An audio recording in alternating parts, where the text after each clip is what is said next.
smart. I would just tell you that it is entirely possible that he could move with little to no warning. And what will the U.S. response be at that time? The Defense Secretary is going to the NATO ministerial. Are we talking about the NATO response force being activated? What would we expect to see? President Biden has made clear that should there be another incursion into Ukraine, that the United States would respond swiftly with severe economic consequences. I won't speak for the alliance. A decision to activate the NATO response force is a decision that the NAC has to make, the North Atlantic Council has to make. That's not something that that the United States would unilaterally call into being. I will only add this, and this is why a couple of weeks ago we talked about making our contribution to the response force more ready. And so we've done that.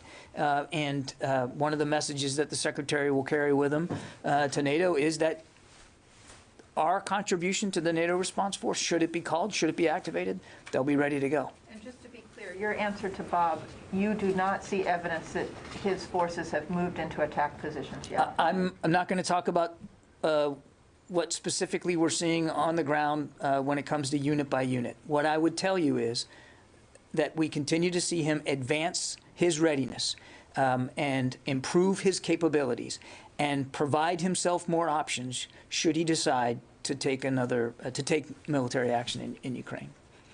Let me go to the phones here. I promise I'll get to everybody. We'll be here as long as you want it. Tom Squateri. Hey, John. Good afternoon. Thank you very much. The U.S. Navy has yet to pinpoint the exact location and depth of that F-35 that was involved in an accident. By extension, hasn't been able to secure that area in the South China Sea. You've said several times from the podium that the F-35 is U.S. property, and you have no concern that other nations or entities will try to pilfer it. What gives you confidence that the Chinese will abide by international protocols regarding ownership and salvage, given they've ignored other international court rulings regarding the South China Sea? It's not about confidence that the Chinese will or won't do anything, Tom. It is our property. It is not uncommon for us to recover our property when it is lost at sea, and we are making every effort to do that in this case. And if it can be done, I'm confident that the United States Navy will be able to get it done. They're on site and they're working through this in real time. Yeah, Sophie. Thank you, John. The Russian Defense Minister, Shoigu, said this morning that they are going to end soon, or they are even ending some of their military exercise. So, since you say that they continue to reinforce their deployment, what does it mean? You don't take him at his word, or it's not relevant for this? I'm not challenging his word that he's ending exercises. That's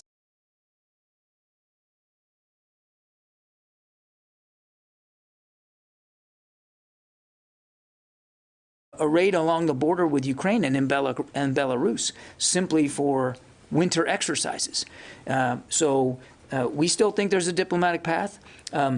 If they want to send a strong signal about de-escalation, they could, if in fact these troops are done their exercises, they could send them back to their home garrisons and reduce the presence along that border. That would go a long way. Yeah, Orrin. John, officials have warned that a Russian invasion would be preceded by a series of sort of preparatory steps: information warfare, cyber attacks, instigation of protests in Ukraine, state media preparing the Russian population for casualties. Are you seeing that? And if so, how specific can you be about what you're seeing? It's a piece of the Russian playbook to lay down a foundation for the military action with cyber operations, information operations, even hybrid operations, as we saw back in 2014. You know, the little green men. These are, in fact, Russian soldiers that aren't dressed as Russian soldiers. We're on the. We are monitoring this closely and certainly on the lookout for the use of any of these kinds of tactics. I won't speak to specific assessments here today. I would just tell you that we're watching this very closely, and it's one of the reasons why, Orrin, that we've tried to be open over the last week and a half, 2 weeks, about the potential for these kinds of of non-kinetic, if you will, that's a Pentagon phrase, I know, but non-kinetic tactics and procedures used by the Russians to begin to sow the seeds for potential armed conflict, to include creating some sort of pretext that the Ukrainians would react to that then they could claim was a threat to their national security. So I can't speak with specificity today that of anything that that is glaringly obvious, except to go back to what we said before about the things we have seen in the intelligence about their preparations for those kinds of non-kinetic, sort of low-intensity operations that they could use to their advantage. Broadly speaking, you can't say yes or no a foundation is being laid at this point? I think we've seen them certainly make it clear that they want to lay that foundation. I think I'd leave it at that. Yeah, Megan. If there is any sort of invasion this week, will that affect the Secretary's schedule at all while he's in Europe? The Secretary is leaving tomorrow morning for Brussels. And the plan is to stay for the entire time, no matter what? We'll have to see, obviously, how things play out. The Secretary's looking forward to his trip. He's looking forward to meeting with these leaders, looking forward to making clear our commitments to our NATO allies. Jim? John, just what role is China playing in this whole Ukraine-Russian aspect? And is the Defense Secretary worried about the role they're playing? We certainly have been watching the at least public burgeoning relationship here between Russia and China. Their February 4th joint statement certainly provided further evidence that China has decided that they're going to stand alongside Russia with respect to what's going on in Europe, and we would say that their tacit support, if you will, for Russia is deeply alarming, and frankly, even more destabilizing to the security situation in Europe. Nancy. I had a question for you about some of the comments the President made in his interview with Lester Holt. He said in that interview that he's, quote, not told about what commanders were observing on the ground in Afghanistan. And I'm just trying to get some fidelity on that, because it would seem to me that the Secretary and the Chairman are tasked with communicating to the President what troops on the ground are seeing. So could you help me understand what responsibility that the Secretary and the Chairman have for the President not getting essential information from commanders on the ground on the final days of the war? Nancy, what I would tell you is throughout the month of August, in fact, well before the month of August, there was a very robust, steady, frequent interagency process, decision-making process. I mean, we started thinking about and planning for non-combatant evacuation as far back as April. And we didn't do that in a vacuum. There was ample interagency discussions about that as far back as the spring and all through the summer. And the Chairman and the Secretary absolutely take very seriously their requirement to provide the Commander-in-Chief with their best advice about how to proceed forward, about how the situation is changing. And there were many, many opportunities for them to do that, both in terms of larger interagency meetings as well as private sessions that they have weekly with the President. And they've said as much in testimony. I would tell you, because I know what's prompting the question, and I would just tell you that that commanders at the tactical level absolutely were trying to make the best decisions they could in real time under incredibly difficult circumstances. And they were seeing things rightly through their prism in the moment there at the airport. There were other perspectives at a strategic level. And I would tell you that the President has a much bigger view, a larger perspective on what's going on than at the tactical level. And those discussions were happening here in Washington, D.C. And there was, certainly in the month of August, literally daily touches between the secretary and the chairman and leaders on the ground there at the airport. So the information flow was strong, but at no time did the National Security Council try to stop an evacuation or slow it down or gum up the works. The leaders on the ground certainly were working under incredible pressure and certainly, as they gave these interviews for this investigation, doing that honestly, not knowing that these documents were going to be made public, so they were very candid about what they were seeing. At the strategic level, there were different perspectives, interagency perspectives that were also factoring into the decision-making process. But there was no effort here in D.C. To slow down or stop the evacuation. Since I'm on FDS, just to follow, can you tell us what the status is on evacuating the families from the August 29th? Sorry. That work still continues, Nancy. Obviously not at the speed with which we are satisfied, but we haven't lost focus. We haven't diminished our strong desire to get them to safety. It's been 6 months. Do you think it's days away, weeks away, months away? I'd be reticent to give you an estimate. If we had total control, it would have been months ago.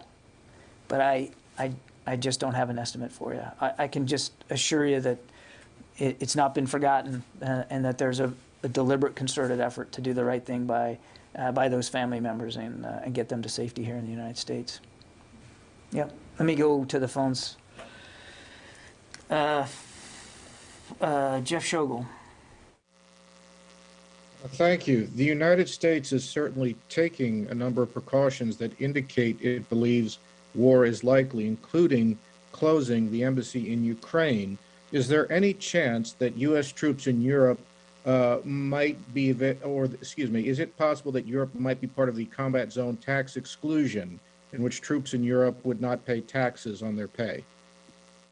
Jeff, the president has made clear that U.S. troops are not going to be fighting in Ukraine. The troops that we have added to the already 80,000 that are based in Europe are going to reassure our allies and our partners to deter aggression against the alliance, to conduct some joint training. So I know of no decision or no need to change the parameters of the European theater with respect to combat zone tax exclusion.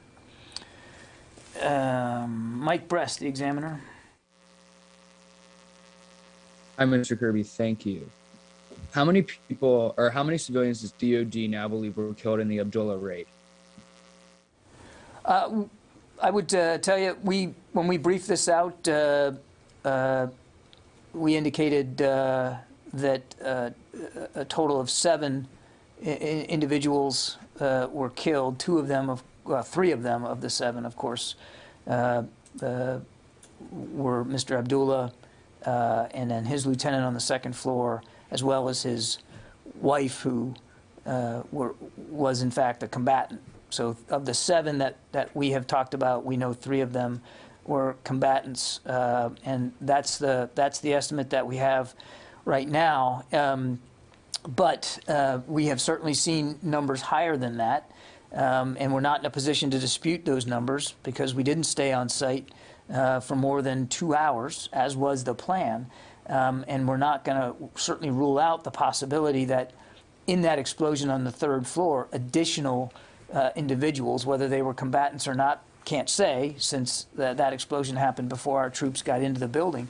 But it's not out of the realm of the possible that additional people could have been killed in that initial explosion and buried in the rubble, and we didn't see them. Again, we weren't on site for very long. So 7 is the number that we know of. But we do believe a sense of humility here. We don't know. We can't confirm that there weren't others that Mr. Abdullah decided to take with him when he exploded that device on the 3rd floor. Janie. Thank you, John. President Biden said he would pursue diplomacy and deterrence in the Ukraine crisis and respond jointly with the allies. And South Korea said support Ukraine. My question is, what kind of military support does the U.S. want from South Korea as an ally?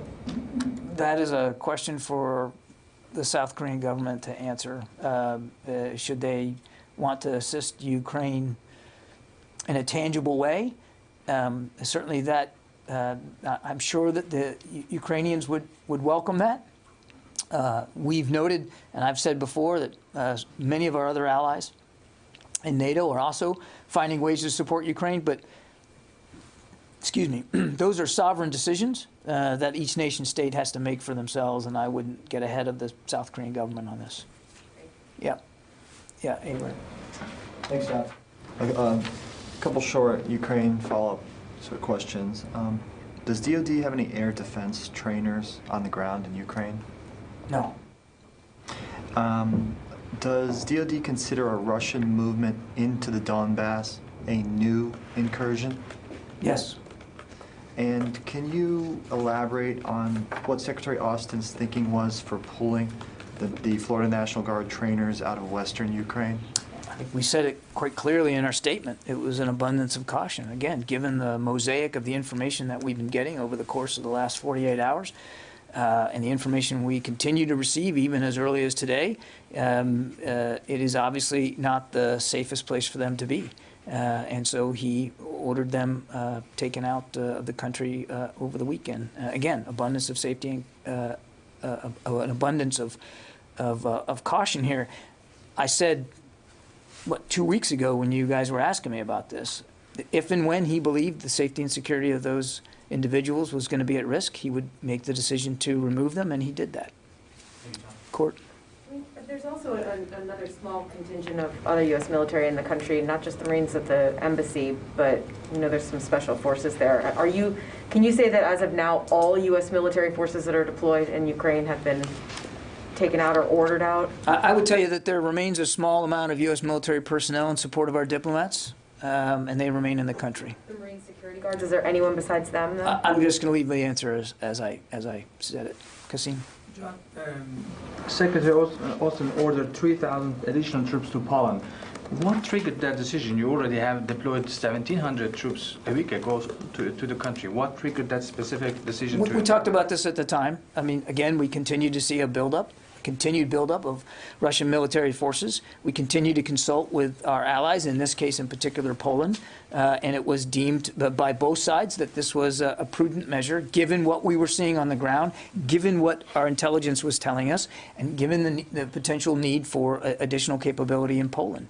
I would remind you that these 3,000 are still part of the 82nd Airborne. When we announced the first 1,700, I called them an element of, and I didn't rule out the fact that additional 82nd Airborne soldiers would go.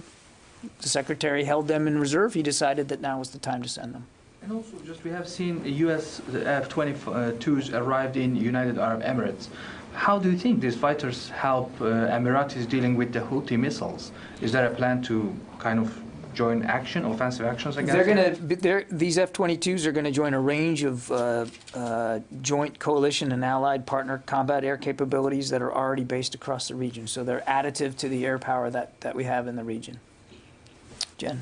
Can I just go back to a question that Jim asked? I'm a little confused by your answer. Do you have evidence that China gave its tacit support to Russia during that meeting on February 4th for an invasion of Ukraine? The statement itself reads, in our view, as tacit support. Yeah. Nobody else in the room? Yeah. Matt. Thanks. I know you don't want to get into specific troop number estimates for the Russians. You're right, I don't. Okay. Guessed right. But you talked about more capabilities being brought in even over the last 24 to 48 hours. Correct. Last week you talked about some of those capabilities being sustainment. Can you say anything more about what these capabilities are that are continuing to flow in? Is it more of the same or more offensive capabilities? Just broadly speaking, Matt, we've talked about the President as providing him combined arms capabilities, right? So it's infantry, it's armor, it's artillery, it's air and missile defense, as well as offensive air. I mean, he's got a lot of combat aircraft now at his ability. He's got significant naval power inside the Black Sea, and not lost on anyone that a good chunk of those ships, at least half a dozen of them, are LSTs. They're landing ships with one purpose, and that's to put troops ashore. He's got special operations capability. He's got cyber capability. He's got ISR capability. And over the past weeks and months, he's continued to add to that. So I don't know that I would go so glibly as to say, well, it's just more of the same. But in terms of the menu of options, he continues to add to that across the whole spectrum of military capabilities. And I think I'd probably just leave it at that. And but you also talked about sustainment, and we have definitely seen in recent weeks adding logistics and sustainment capability so that it's pretty clear that if he wants to, he's going to ensure that he can keep these troops in the field for longer periods of time. And that's everything from transportation to to supply chains to medical support. So we continue to see that being added. Did that help? Yes. Yeah, Tony. What steps are being taken to make sure the entire 82nd Airborne's immediate response force now that you're sending to Poland, that they're staying away from any harm's way in case if there is an invasion? Would their location be pretty much central Poland and nowhere near border? I'll let the commander talk about where he's going to put these troops, Tony. They're going to be sent over there for a range of potential contingencies. They're multi-mission capable, as you know, and as we've talked about, if one of the contingencies if one of the needs are to help with evacuation assistance on the Polish side of the border, as people come across that border, should they come across that border and need help, they'll be prepared to do that. And if that's going to be the mission that you're going to conduct, you're going to have to be somewhere near that border, right? But again, I won't get ahead of leaders on the ground and what they're doing. But I do want to just, I know we've said this before, it's worth repeating. There's no intention, there's no plan, and there's no approval to put these troops into Ukraine. They're being sent to Poland. They're going to stay in Poland. The best laid plans, you've heard the saying, they could accidentally be drawn in. I mean, is there any? They're not going to be accidentally drawn into Ukraine. They're not. No. May I ask you, what's the level of intelligence sharing with Ukraine, between the U.S. and Ukraine? You hinted at earlier that you're sharing broadly, but are you giving them a granular tactical intelligence? I would tell you that we have been very transparent with our Ukrainian partners about the intelligence assessments that we've been seeing and the things that we've been seeing in that environment. And I'm comfortable and confident that it has been of a sufficient level of detail to convince. Let's put it that way. Jeff Selden, VOA. John, thanks very much for doing this. Some questions on Russia and Ukraine. First, was the Pentagon aware that the Ukrainian president was going to post on Facebook today about Russia invading on Wednesday? And also, for weeks, you and others in the U.S. government have been sharing information about possible Russian false flag operations, how Russia could launch military action in Ukraine. Are there any indications that the warnings from your podium and others has done anything to change Russia's calculus? And if not, was it worth it? And finally, if I may, has the U.S. been asked by any allies or partners in Eastern Europe for help preparing for an influx of refugees as a result of anything Russia might do? Thanks. Okay, there's an awful lot there, Jeff. On Mr. Zelensky's Facebook posts, I don't know whether anybody here in the building was aware of that, Jeff. I certainly wasn't, but that doesn't really say anything. I don't even have a Facebook account, but I don't know, Jeff. I mean, I can take the question to see. I would, just point out that he's the president of Ukraine. He can post on Facebook what he wants and when he wants. He doesn't have to run that by anybody or seek approval from us. You know, he's the leader of a sovereign state. So I'll check to see if we had any kind of heads up, but I would frankly be surprised if we did, and that's perfectly okay. On the false flag question, I mean, you know, what I would just tell you is we continue to see indications in the intelligence that that the Russians are exploring that option, and I think I'd just leave it at that. On refugees, the focus of the troops that are going over there, as I mentioned in my answer to, I think it was Matt, that multi-mission capable, certainly assistance with evacuation flow is something that they could do and could do quite well. And they're going to be working with Polish authorities on what that looks like and how they would handle that. I know of no other efforts inside, at least U.S. troops in Europe, to contribute to like operations should they be needed. But obviously, one of the great things about the U.S. military is that it's multi-mission capable, is that it's flexible. And as you heard the Secretary say when he was up here a couple of weeks ago, if that's something we're called on to do outside of Ukraine, you know, we would certainly be able to contribute to that kind of mission. Your question, though, and pardon me for foot stomping again, but you know it's a good question, but it gets to an outcome here that doesn't have to be. There shouldn't be a need for evacuation assistance. There shouldn't be a need for people to have to flee their homeland because there shouldn't be any invasion of it.